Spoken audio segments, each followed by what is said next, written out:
So, welcome to another episode of Almost a Conversation. Today we're going to be talking about a topic that, I don't know if it's controversial, but it's something that we all see the effects of, is social media and the fear of cancel culture. First question I want to ask you both, what is your relationship like with social media? Toxic. Okay, elaborate. Continue. It's you feel like I feel like I need it, but I don't want it at the same time. So I feel like I'm always trying to manage how many social medias I have. So in an ideal world, I'd have none. Yeah. But trying to manage what you put out there. Do you feel like you need, as you said, you need it to navigate life in some aspects? Like, so a lot of people get their news from social media. I don't know if it's navigating communicating life with or friends just, and stuff like that. Yeah, in a weird way, yeah, maybe. I feel like it's now just the way to keep up to date with, keep up to date with what other people think are important, if that makes sense. Like, trending topics, meme culture. For me, the one thing I love about social media is the memes. I love like funny things, but I think at the same time it very quickly is consuming. It can get toxic. There's a lot of cons, but there are pros to it as well. Yeah. I'll definitely say I have a love-hate relationship with social media. I've come off it or taken a break from it several times. Yeah. But again, as you said in previous episodes and stuff like that, it's what you make it. It's about how you utilize the tool of social media. A lot of people use it for business. Yeah. Just for that, people use it to communicate with friends, gather information. But there's definitely a toxic side to it that if you use it as a comparative aspect of your life, you're looking at all these celebrities or influencers and how they live, then like, oh shit, my life isn't like that. Yeah. You can turn into a toxic environment very for quickly. you. Yeah. But yeah, I definitely love the memes that. And I find Twitter hilarious. It is. I really don't take Twitter's it seriously. Twitter's funny. You can't take Twitter seriously. It's like people's diaries, people's mental diaries. They just talk about stuff. Yeah. And it's just funny, in my opinion. Do you feel like that though? Because when we were younger, we saw like the birth of Twitter. You know, we saw like we're from. I'm not saying that we're old, but we were from MSN days. Yeah. Dial-up connection, MSN days. Then they went to Bebo and MySpace, maybe Pixo. There were loads. I remember there was High Five. Then Facebook came along. Yeah. Then BBM came along, and then Twitter just became this like phenomenon where people would watch TV shows together on Twitter and have like a little running social commentary of it and stuff like that. I think that was when it was at its, that's when I really, really enjoyed it, and I could just be on Twitter for hours looking at it. But now it's a bit more like, fear of cancel culture. There's always some sort of argument about something. There's always some sort of... Sometimes the comments are funny though. The comments are so it'll always funny. be funny. It'll always be funny. I think there's more. Like even when, I don't know, was it college? It must have been uni when Twitter was really, really popping. I think there was just less stuff, and Instagram didn't have as much, I don't know what the word is, but it wasn't as big as what it was now. Yeah. So I think it's probably just that there's just more spaces you can get your like commentary from, and Twitter's a bit more instantaneous. So it's not what it was. Yeah. But like I still think it's funny, but like I think there was just a lot of opinions. It's easy to get lost in now. And like people just, like we were saying earlier, people just want to be outraged, man. And I think everyone's trying to like blow. Yeah. Everyone's trying to have that tweet that pops off. Yeah. And you can kind of sense it. Even when someone says something funny, like you're trying to get retweets. You're saying that for retweets. It's like before that an original like viral moment, it was like something that kind of happened that out of the ordinary that was just spectacular or random but now people are creating viral moments on purpose. Like I remember back in the day it was like happy slapping. Happy slapping. Back in the day it was like happy slapping. It's just a thing, and then it's funny or it's outrageous or whatever. And then now it's like, what's the next thing? I'm seeing people like, slapping their dads, like doing really like. Remember Vine? It is like, you know, like Bonk Gang and all that. That's the birth of that type of content. That's when viral Instagram or social media viralism kind of was at its peak, where people would do stupid stuff to get millions of views. And that's the toxic side of things, because you can see people getting maybe deals with magazines or whatever, getting their story told, or new TV shows just by this viral moment. Yeah. And people seek that out because, okay, now I become famous, rich and famous and shit. Do you feel like there's a positive side to that? And if there is, what is the positive side? Because there's obviously a massive upside to social media. The positive side to the viralism kind of thing? Yeah, like just social media in general. Like the fact that, for example, you say viral and the blah, blah, blah, I hear people are creating careers for themselves. Yeah, but it depends on what it's based upon. Because if they become viral through this one song that they released, or through this one thing that they've added value to people's lives, then cool, like positive value. But if it's through, I'll use the Bonk Gang example, or there's this clown guy that has like tattoos all over his face and stuff like that, or like Fatboy SSE. Yeah. At one point, it was a bit pushing the boundaries, but he's dialed it back in, and now he's got a career in music. He's an entertainer, he's a comedian, and he's dialed it back like Haha Davis as well. That's positive side of social media going viral, because he's not doing anything negative, kind of. Yeah, okay. Like it's not trying to impact other people in a negative way. Yeah. I say a good example of that is probably Michael Dapper. Exactly. Great example of it. He's managed to turn that into a whole platform where he's employing other people and bringing other people in and all the rest of it. So I think there's a lot of upsides to it. Even I think my career wouldn't be in the place where it is without social media being used as a tool to benefit. Exactly. Yeah. But I think now our time is, people spend more time on social media than in the real world. We come from a time where we came home from school. Okay, now it's time to jump on MSN dial-up connection. So when your mum came home and she'll pick up the phone and she hears the thing, you got to come off, so you get maybe like an hour on MSN a day, and then you're done for the day. Whereas now, it's like, it's the opposite. Okay, I'm done with my phone. Now I'm going to go outside. Do you know what I mean? Now I'm going to go outside and be in the real world. You wake up, first thing people do. I've tried to stop doing it. I try to wake up and read a book, or I jump on my bike or something like that. But a lot of people, the first thing they do, Instagram. No, that's a real thing. And I catch myself doing it sometimes. Facts. Why do you think that is? Why do you think that you is? get so much information from again, I suppose it does boil to like the fear of missing out. What have I missed whilst I was sleeping? What's new news events come out? What are my friends doing across the different other side of the planet? Just being connected, but at the same time not being connected.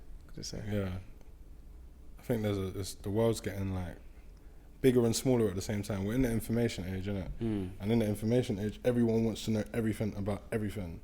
And I'm like, but I'm not sure that's true. People want to know everything about the things that they're interested in. But it's to like the social media bubbles and that affects the whole platforms.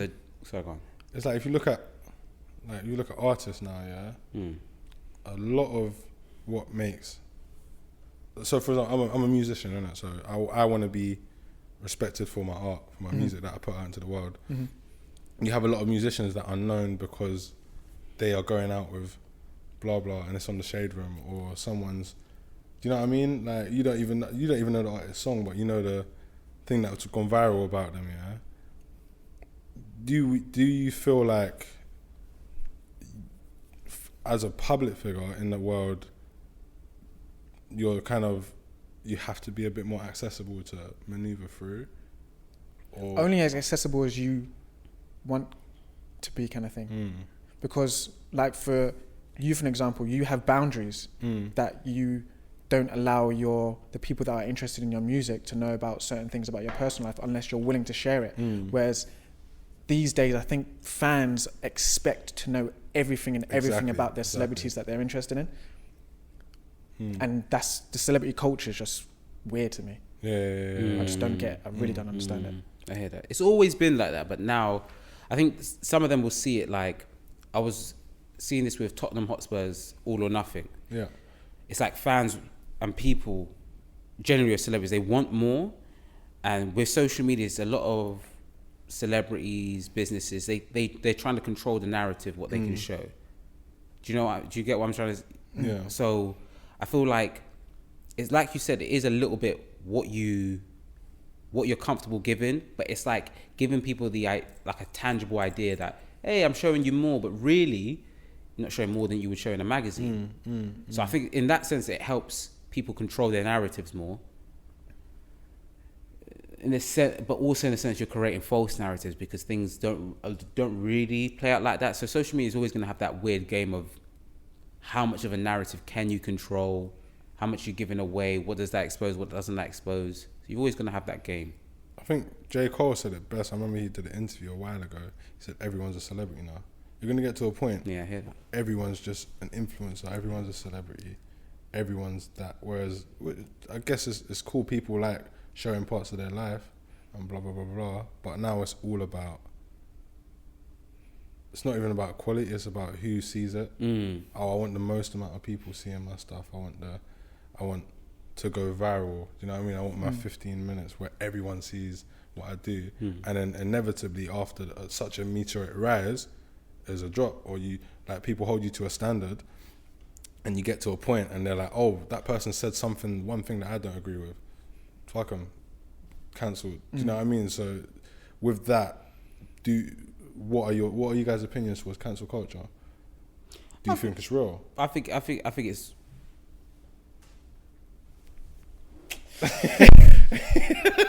what's wrong? What's that? I don't know what to say. I don't know how to say it. I think social media in general, yeah, it's a feed of your opinions. It reaffirms what you already believe. Bubbles, yeah. It is a bubble. So in that sense, you unfollowing someone who says something that you deem to be outrageous, that's you. That's cool. That's not that deep.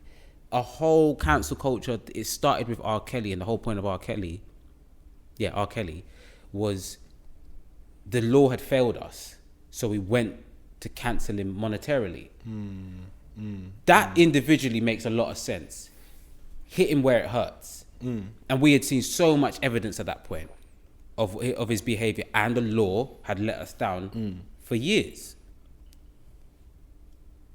Where it's grown to now, like vigilante justice now, isn't it? it's BS. Yeah, it's just BS. It's just BS. It's just BS. It's just BS. People are creating opinions of things, not letting it play out.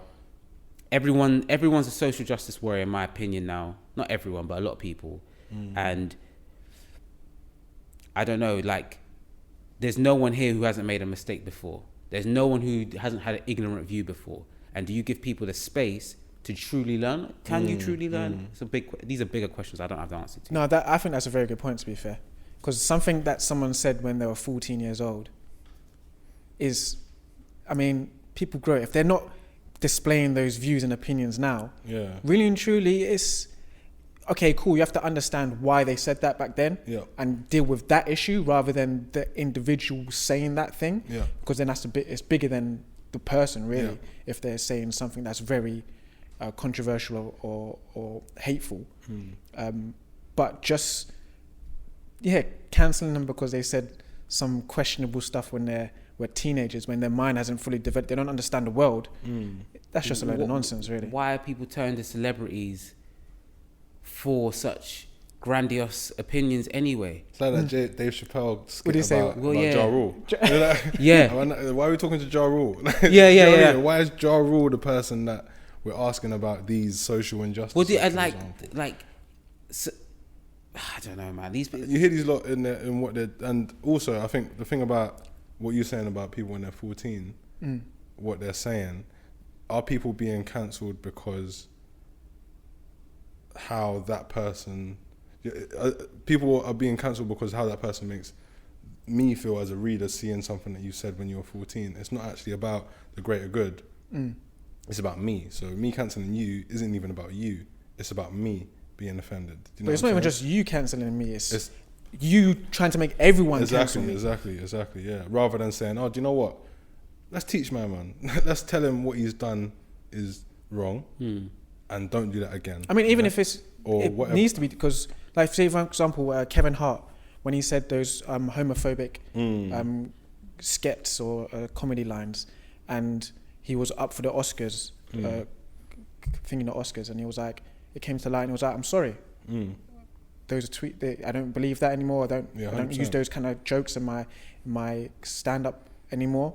And it kept on coming up, and it kept on coming up. And he's like, "I've said sorry how many times? What else can I do to display how I feel now? That I don't feel that way anymore. I don't have those opinions or whatever." And obviously, he lost the Oscars to host the Oscars. Yeah. I think Chris Rock did it that year. Yeah. Instead, yeah. And Chris Rock, we all know Chris Rock says some outrageous stuff. Do you know what I'm saying? It was the context of the time as well. People don't, when you like, don't get me wrong, because the context doesn't make it right, but you've got to kind of understand something in its context.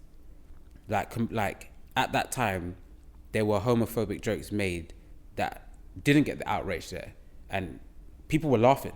Yeah. Probably some of those people that were laughing are the ones calling for him to be cancelled. And we just got to be real with ourselves. There's people in our day-to-day lives that make jokes that we would, if we said right now, would be very, very unacceptable. Very unacceptable. So we got to be careful of the hypocrisy that we live in. We got to be very, very careful and like, okay, what did this person do? And how do we really treat it? Yeah. It's not every day just cancel. There are some people that have been cancelled that, for better or worse, yeah, they should have been. Yeah. But it's not it's everyone's go-to. And it's like, you just keep, there's a system of law here. Okay? If you don't like the system of law, what are we doing to try and change that? I do not want people on Twitter and Instagram to be the arbitrators of law. I do not want that. That's a scary place for me. Yeah. Like, but then it's all just opinions anyway. It is. It's all just opinions and people being offended, because it's like people are always more offended when it's them directly. But then why should that be the governance of everything? You got to think about the victim of everything. Do you know what I'm saying? So even like the whole premise of what we do is, on this whole podcast, which we've had this conversation from the beginning, is to be able to unlearn things and then learn things at the same time. So for example, I spoke to Kai as Jamal, who's a trans model, and before we did the podcast, I called them. I said, "Oh, do you know what? Just to let you know, I might have a slip of the tongue. I might call you she instead of they by accident. But I'm trying, and I want you to teach me. So I just want to listen and soak up everything, because I may have had some opinions in the past that were misinformed and uneducated. So I just need to be educated. Just teach me, and then after that, if after that I still say something that's wrong or I say something that's out of line, then I understand why you'd be a bit more annoyed, because you've taken the time to talk to me, and I've still ignored what you're saying. Do you know what I'm saying? That's at the point when I feel quite offended. But if someone makes a mistake, you gotta let people make mistakes, man. Yeah. But nowadays, everyone's so treading the thin line, because you make one mistake and you're done. You want to be outraged. And it's not even you make one mistake and you're done. One mistake that you made 10, 15 years ago comes out and you're done. Do you know what I'm saying? Like, we've seen so many people be cancelled for things that they said 6, 7 years ago. Like, Poet's a good example. He's a G, bro. He just came out and said, "Yo, I said that. I don't think that now. Is what it is. Let's just move on." And what I respect about that is he controlled the narrative about that, and he carried on doing his thing. And I'm sure I've heard him say that he doesn't believe cancel culture is real. I believe cancel culture is real because the effects of it are very real. It takes a heavy toll on a lot of people's mental health. Not a lot of people can deal with the effects of seeing so many people barraging you, saying that you're this and that for something that you did 10 years ago. But is that cancelling someone? That's just... The effects of it are real.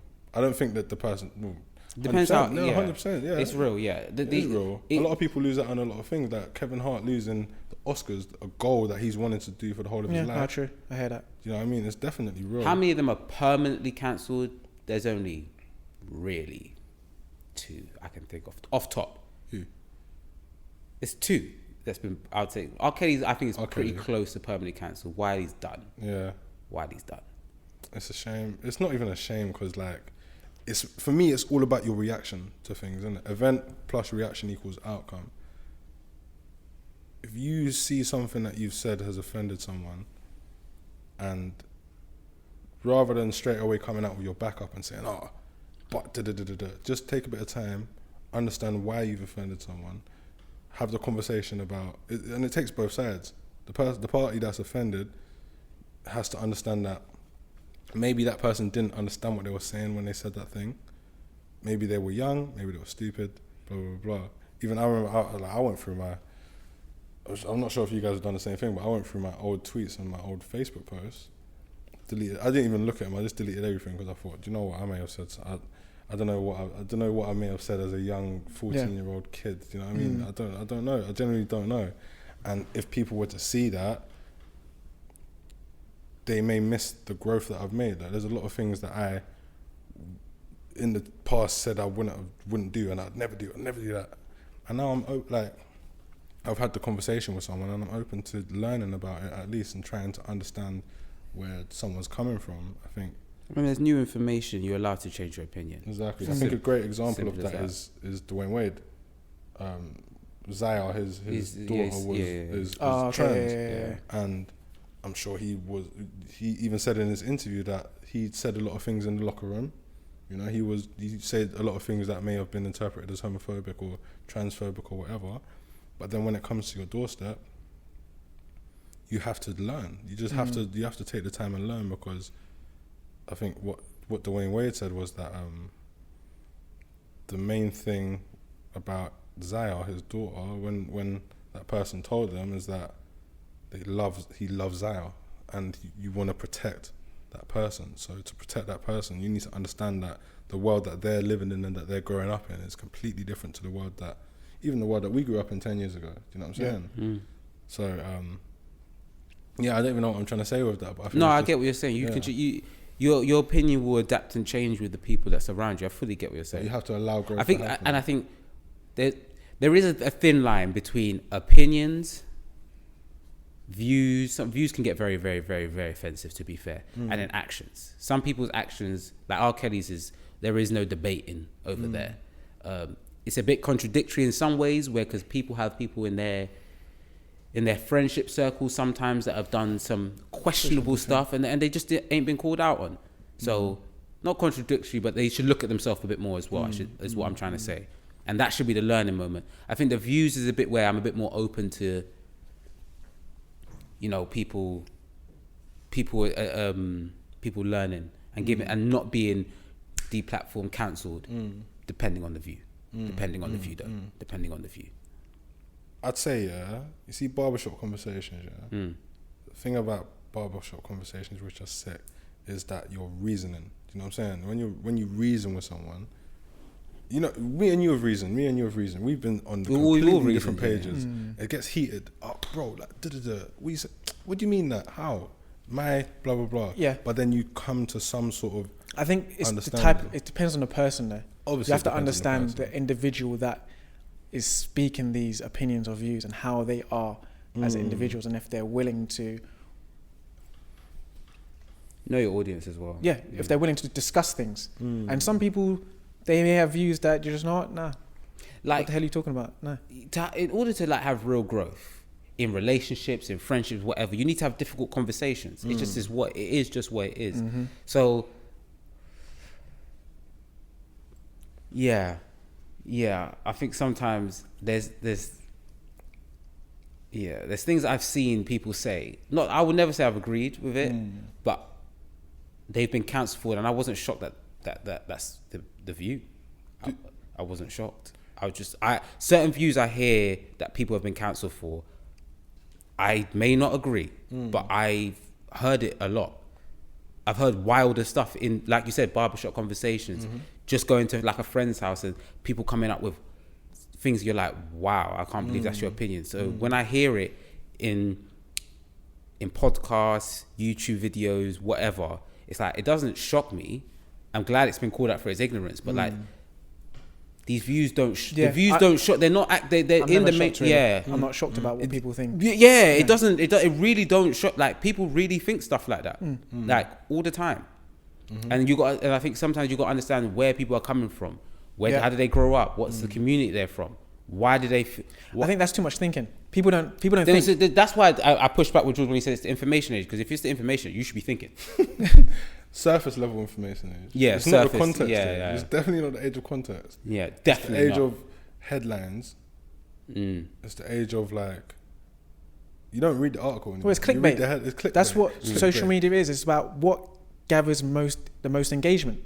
It doesn't matter what Literally it is. as simple as that. What engages people? It's the same why it was so funny. There was a stage when the Daily Mail, it will be one rapper, it'll be like a picture of Kano, Yeah. but they'll say it's Stormzy, and everyone will be like, "Oh my god!" I thought they were this is crazy." joking. No, I thought that at some point this has now become their like, you know what I mean, their gimmick. It's engagement because people go to the tweet. Like one thing, ignorance is bliss. Yeah. So me personally, when I see these things, I look, I say, scroll. You know what I mean? But you know what it is? Working in advertisement, yeah. Yeah.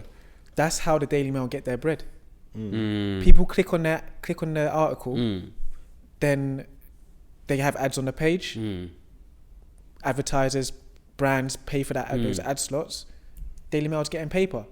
People share those articles. More people are potentially going to click on it. That's just the way the internet works. That's why the internet's free, because we don't pay for it. I mean, because there's advertising spent behind it, and it's $1 billion industry that. Is Twitch free?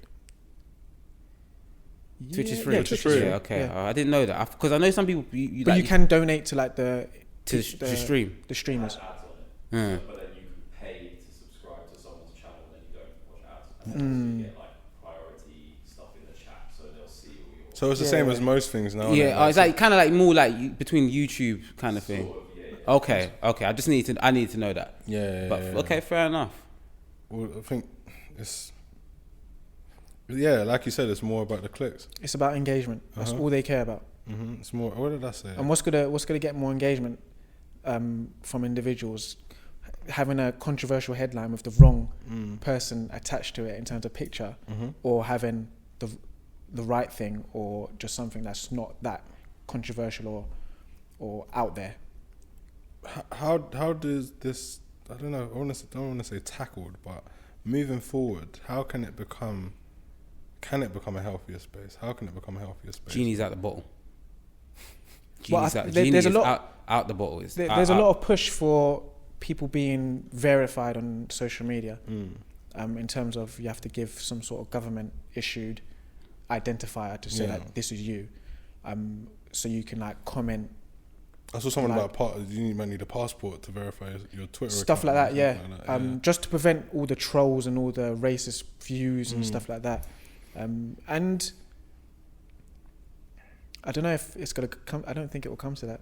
I've heard my sister's doing marketing, so she said there's talks about social media paying for it.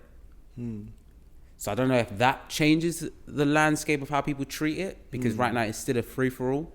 I don't know. I don't think it would. Yeah, I was wondering what your opinion was on that. But for me, Genie's out the bottle. You're just trying to manage the problem at this point. It's a new growing world because it's such a new, fast growing world. And like I said, we come from a stage where you used to go on for an hour, and like we had PlayStations back in the day. You didn't even have online playing with PlayStation. You could just play whatever you played. And if you wanted to play with someone else, PS2 online was invite your friend over. You know what I mean? You just had to go to their house. Yeah. Because now I can play with I beat someone at FIFA the other day. They messaged me, you stupid idiot. I said, it's just FIFA, innit? Like, That's the thing. I mean? It's swings and roundabouts, because there's people that have met up with people they've played Call of Duty, FIFA for 10 plus years, and they meet in person. It's like, yo, you're like my best friend kind of thing. Best man at a wedding was. Exactly. But then you have the other end. Start dating off it.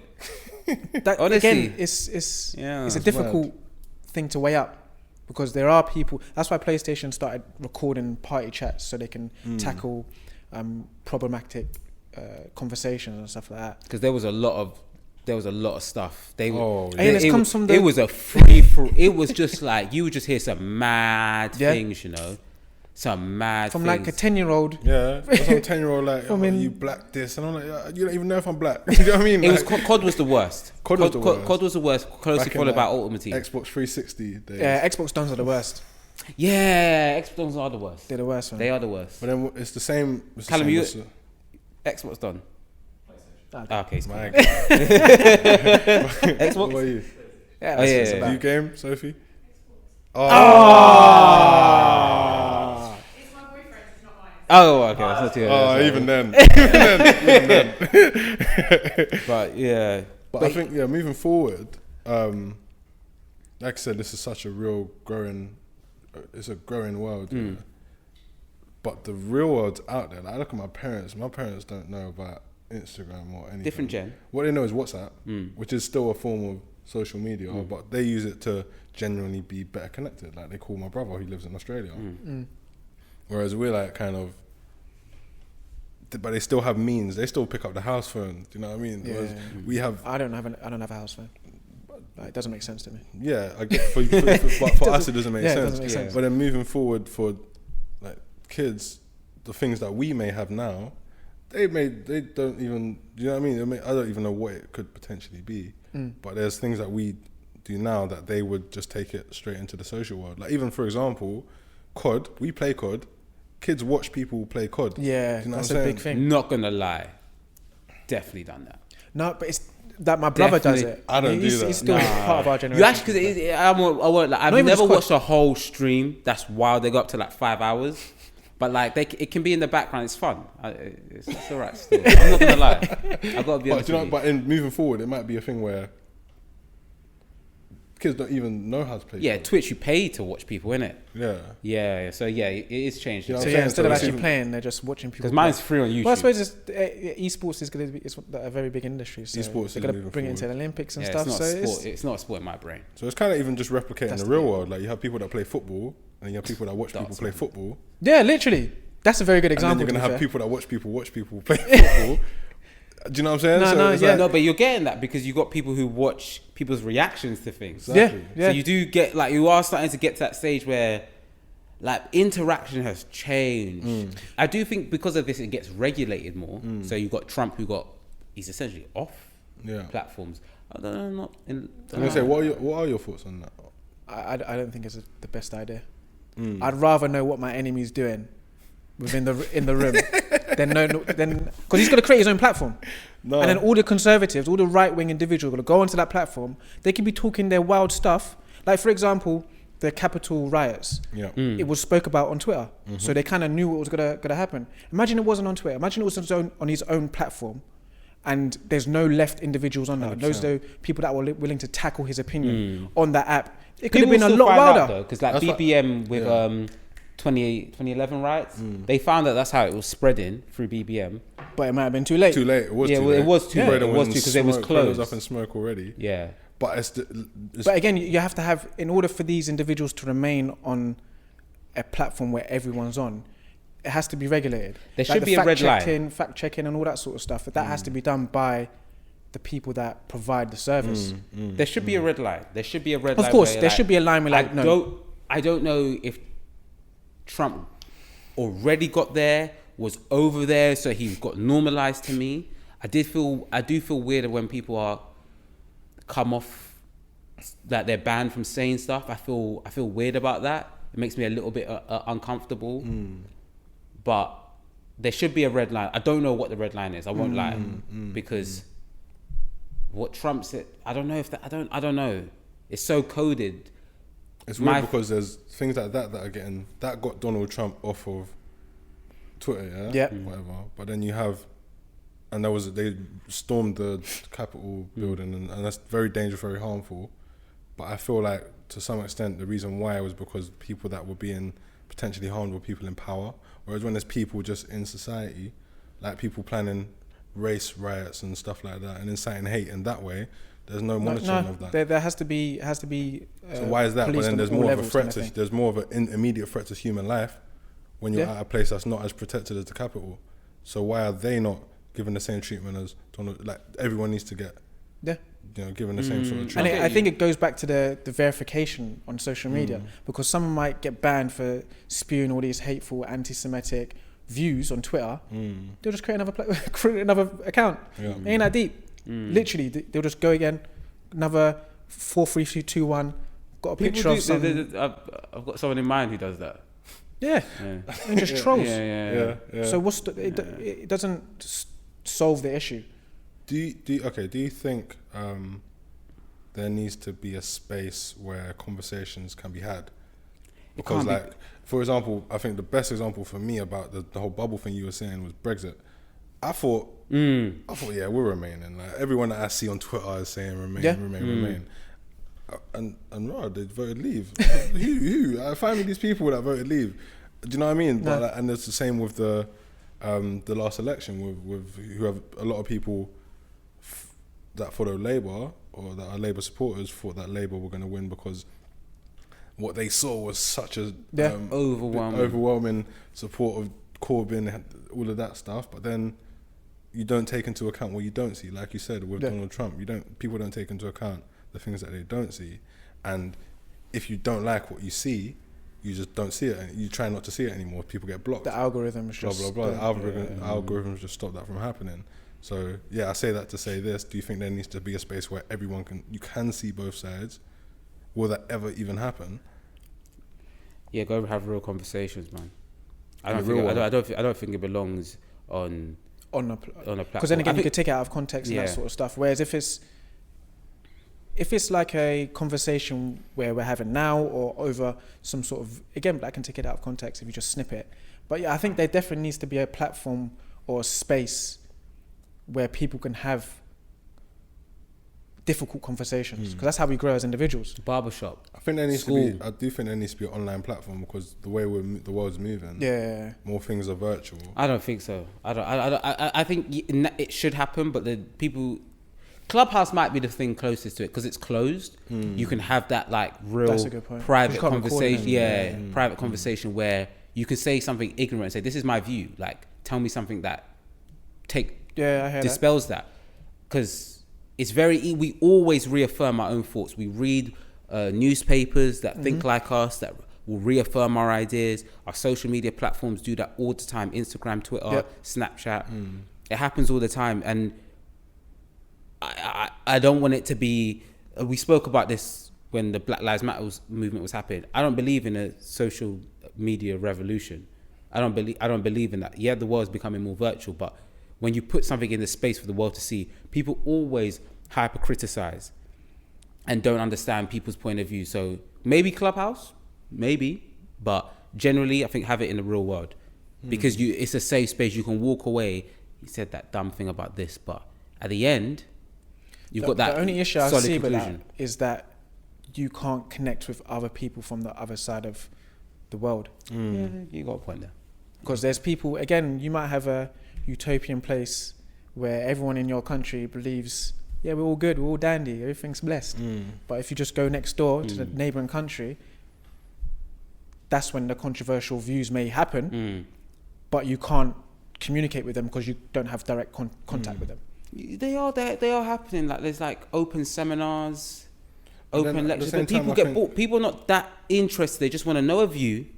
There was one about, this is before the Sarah, what's her last? Sarah she went missing. Oh, what's her name? Everard. Sarah. I feel like her name's Everard. Yeah. So, yeah. Before this happened, right? I was in a seminar for should misogyny be a hate crime. Before this happened. So I'm developing my view before that. So when that happened, and then later it became a hate crime, I had I'm not going to say the most informed point of view, but a more informed point of view than 100%. Do you know what I mean? 100%. A Twitter search, a Google search, it's all out there. I think they go hand in hand. So for example, the Sarah Everard thing happened. There was such a big social media thing about it. You had a lot of people annoyed that it wasn't about someone that looked more like them or blah blah blah. But I said, in my mind, okay, this is going on. I've seen this on social media. Let me go and have some real world conversations with the women in my life and understand their point of view. And then I discovered so much stuff that I didn't know. I didn't know how many stuff did you discover? how hard it is, man. How hard it is to be a woman walking home at night. Like, I always do the call me when you get home safe thing, wearing bright colours, blah, blah, blah. I didn't know how, like, I don't know. I didn't know how much it affected Tangible everyone. the fear 97%. was, 97% of women. But I wouldn't have found it out if it wasn't for social media. Not that I would have been ignorant towards it, but I'm better informed of it now. And I can go have a conversation with someone else and say, and if they have a misinformed view, I can say, no, that's, you might think that, but this is this. Look on social media, these are the facts. So it's probably happened with someone around you. You go have a real world conversation with the people around you. I remember I even had a conversation with my mum about it, and she told me some things that had happened to her, or that she'd seen actually happening to other women. And I just thought, wow, it's a whole different world that I've not thought about, but now I'm better informed, and that all came from social media. Do you know what I mean? So I think they go hand in hand, and there's a way that I do believe there's a way that it can work, but I think if people stop looking for things to be offended by, and rather just look to be informed, then we'll be able to move forward. Even if you are offended, ask yourself why. It's about the understanding. Yeah, Exactly. why? What is it about this thing that someone said that's just ignorant? What is it? Like, what did it trigger? What's the lack of understanding from it? Was it so? Because sometimes it's not really what someone says; it's more how they say it. They seem more dismissive. Like, I remember I spoke to a white person who posted something up about the Black Lives Matter thing, and a black person replied, said something not nice to the white person, and the white person came to me and was like, this has happened, like, I'm outraged about it, blah, blah, blah. And I didn't even say that they were wrong to be outraged or not. I just tried to provide context to the conversation. I said, I understand why you feel that way. You feel like you're being hated on for no reason. That black person has felt that for their whole life. So they're going to be quite outraged and going to be quite blah, blah, blah. But maybe you guys just need to really have a conversation and reason and come to some sort of understanding. But as soon as I said that, you're not backing me, I said, I'm not backing you. I'm just trying to provide context so you can understand the situation better. But it got taken very personally, understandably, because they're very personal topics. But like I said, these things you need to be able to have open conversations. And when you have an open conversation, things get heated. It's fine. Yeah. You know, over social media, things get heated. But sometimes you may even be in the middle of a heated conversation and you're just blocked. And then you're mentioning someone's story. Oh my God, this person said this line. They've cropped it. They've only said the one line that's been taken out of context. And then there's a whole barrage of hate against that person. That's why social media is not a place for where you can have an uncomfortable conversation. It's just not that place. We've got to be real. Well, the social media platforms we got right now, I'm not going to say forever, but there's not that place for that uncomfortable. Because you, in order for the conversation to be uncomfortable, I have to say something that isn't PC. And I'm going to have to maybe word it in a way that's not the best worded way. And I think you have to explain that rather than, then you on something like Twitter, which is probably one of the better platforms for explain things long. You may spend yourself just explaining wording for the next 15 tweets. Whole point's lost. Whole point's lost. Explain things long. If you want to have those uncomfortable conversations, you really need to go to the people and really ask them, these are my views. Tell me why I'm ignorant. You have these conversations about an audience as well. I think that's very important. Said on our podcast with an audience. You're a hypocrite. But we have the uncomfortable conversations behind closed behind the doors scenes. well. No doubt. Definitely. Yeah. Final question for you both individually. Moving forward, what do you guys feel that we and yourselves individually can do to be in the real world a little bit more, and also, how do I word this question? Also, be able to have conversations with people with opposing views to you. What do you feel that you can do, or to make people feel more comfortable to have those conversations with you? I think from utilizing social media, because I think people to some extent do live in the real world. Like they're out experiencing stuff. But it's the fact that when they're experiencing this stuff, they take their phone out to show everyone else that they're experiencing this stuff. I remember seeing this one picture on social media actually about all these, say, 20, 30-year-olds at this event with their phones out, and you have this older lady that's like 60 plus, just chilling, soaking up the moment and enjoying the moment. And again, I understand why people may take their phone out to record stuff, because you want to prolong the memory. Yeah, prolong a memory. But just live in the moment when you're experiencing the moment, kind of thing. And in terms of the conversations, just be more understanding about why someone may have a view, even if it does offend you. Ask the question, why? Why do you feel that way? Or why would they have that opinion? But yeah, I love having conversations with awkward, difficult conversations. Yeah, you love it, bro. Yeah, you do. Yeah, you do still. Yeah, you love it. A bit too much. To wear same questions. What was the first one? How do you control your time on social media? Or what would you do to live in the real world a little bit more? I think I do. If I'm being honest. Yeah, T's not. Yeah. T's not really on. I think I do. The social. That's how I was thinking about the whole time when you say it. I think I do. I think I do. I think in order to do it more, I struggle in the morning. I'm very quick to go on my phone. I need to find a morning routine. Yeah. Where I can be away from my phone for at least, because for me it's like I wake up, it's been 5 minutes, and then I'm on my phone. I really need to find a routine which allows me to be off for about half hour to 2 hours. Set more rules for yourself. Set more rules for myself and be strict with those rules. I'm not on Snap anymore. Insta, I'm in the shadows. So with Twitter, I would say. Yeah, why would you need to limit your Twitter use? You might need to limit your Twitter usage still. Basically, for context, certain people have, we'll call them infamous on Twitter.